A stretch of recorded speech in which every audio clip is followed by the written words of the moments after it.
Hi everyone, my name is Tamit Saleh and welcome to this week's Tennis Tuesday episode. So the big news of course is Daniil Medvedev from Russia, the young 23-year-old, has won his first Masters 1000 title this past week in Cincinnati. He had some great wins along the way. And really and truly, this whole US swing, he has been the player in form. He's reached 3 back-to-back finals in 3 weeks. So in Washington, Montreal and Cincinnati. He had lost the first 2 finals, but he made sure he won it third time round. And yeah, that's what I'm going to be focusing on this week. If you are new here, then please do subscribe as I release weekly videos. And sometimes even more than that during the big tournaments. If you want to check out my last video, which was about Andy Murray's comeback and what exactly would be a successful comeback, then I'll put a link up here somewhere and also in the description below. But yeah, back to Cincinnati. What an amazing tournament. And the roundup for the US Open is done. We are now full steam ahead to New York. And yeah, without further ado, let's roll the intro. Here he is again. That's astonishing. It's absolutely world. He's taken them apart. There's really no place other than Cincinnati to begin this video. And what an amazing achievement, an amazing victory by Daniil Medvedev. And yeah, I just want to first quickly talk about that semi-final he had against Novak Djokovic. For me, one of the most entertaining and best matches of the year. It wasn't like Djokovic was playing badly. He was actually, in my opinion, playing very well. I was actually very impressed by the standard Djokovic was showing. And halfway through the second set, it seemed like it would be a straight sets, comfortable victory. Djokovic took the first set, of course, 6-3. And then in the second set, Medvedev was calling for the physio and the trainer, and he was tired. He was getting his biceps massaged, and it looked very, very ominous for him at that point. If it was around 2-2 and then at 3-all as well, he was like love 30 down, facing break points. And for me, if Djokovic had broken in those games, it would have been the match. And out of nowhere, Medvedev started serving like an absolute beast. He realized at that point, and he said this in his post-match interview as well, that the second serves, it was not working for him. Djokovic was just all over it. He was just pushing the ball into the court, and a player like Djokovic, who's probably the best returner of all time, it was just way too comfortable. And Medvedev had to change things up, and he did. He started bombing down second serves as if they were first serve. They showed a stat during the match that in the first set, his average speed for the second serve was 95 miles an hour. And then in the second and third sets, it was up at 110 miles an hour. That's an average speed. I was seeing Medvedev bomb down 127 mile an hour second serve aces. It was just phenomenal, guys. And I'm sure that anyone that saw that match can agree with me that serving like that, it was very high risk, but also high reward.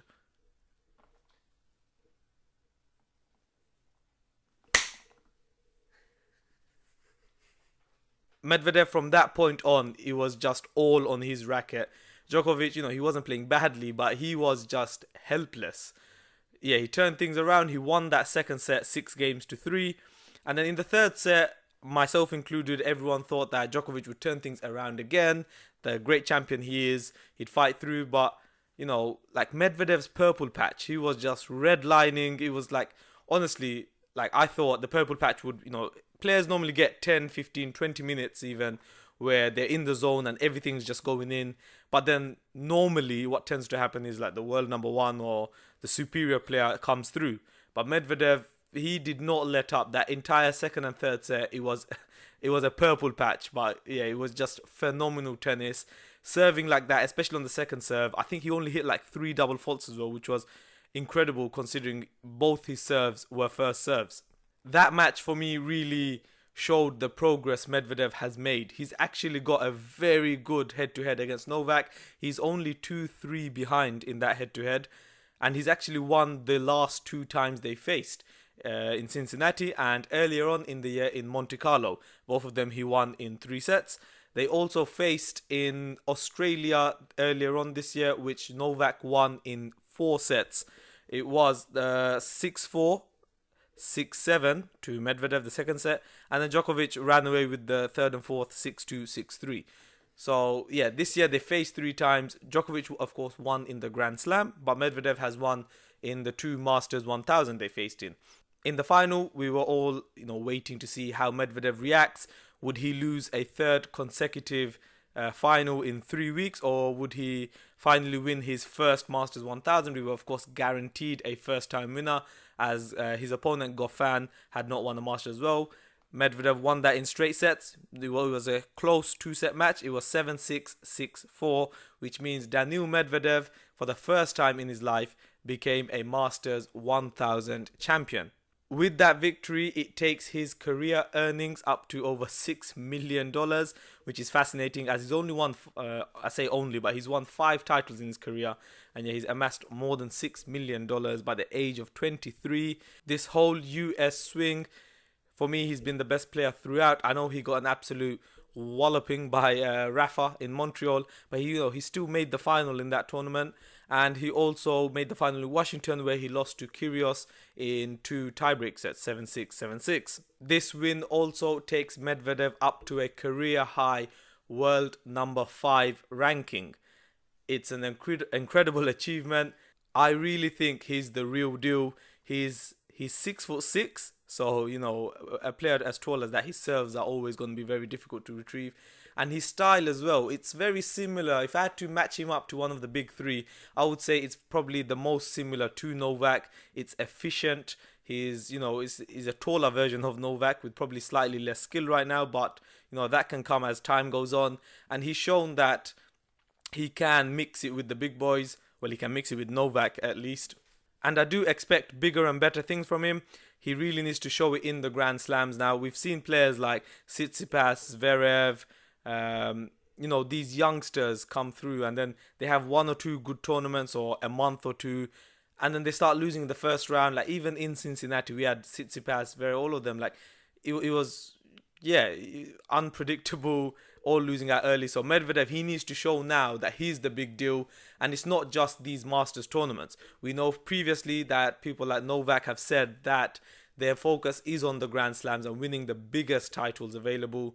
We need to now see these youngsters not just win the Masters, but also in the Slams. With that in mind, I want to ask you guys, what do you think of the US Open? Who do you think is going to win it? We've had all the pre-tournaments leading up to it, and the big one starts now. Of course, we have the big 3 all in contention. We've had Rafa in great form in Montreal. We've had Novak, albeit that he lost to Medvedev, still in great form. And of course, we know he steps it up to another level during the Slams. And let's not forget, Roger Federer still aiming to be the oldest man to win a Grand Slam. He's at the age of 38 now. But yeah, let's see how it goes. Or do you think finally, we are going to have a next-gen winner? It could be Medvedev. He's been amazing so far in this hardcourt season. Players like Tsitsipas, Zverev, Team, are they going to have a run? I really want you guys to let me know what you think. I will be releasing another video to go hand in hand with this one. I'll be looking at the world rankings and the race as well very quickly. So please do check that video out. I'll put a link in the description to that video as well. But yeah, for this one, I want you to let me know what you think. Is Medvedev a real challenger for the US Open, or is it simply going to stick with the big 3 as well? That's the key topic. Please do leave a comment below. As you know, I reply to most, if not all of your comments. I appreciate all the support. And if you enjoyed this video, please do leave a thumbs up and subscribe to the channel. Thank you very much. Game, set, and match. Game, set,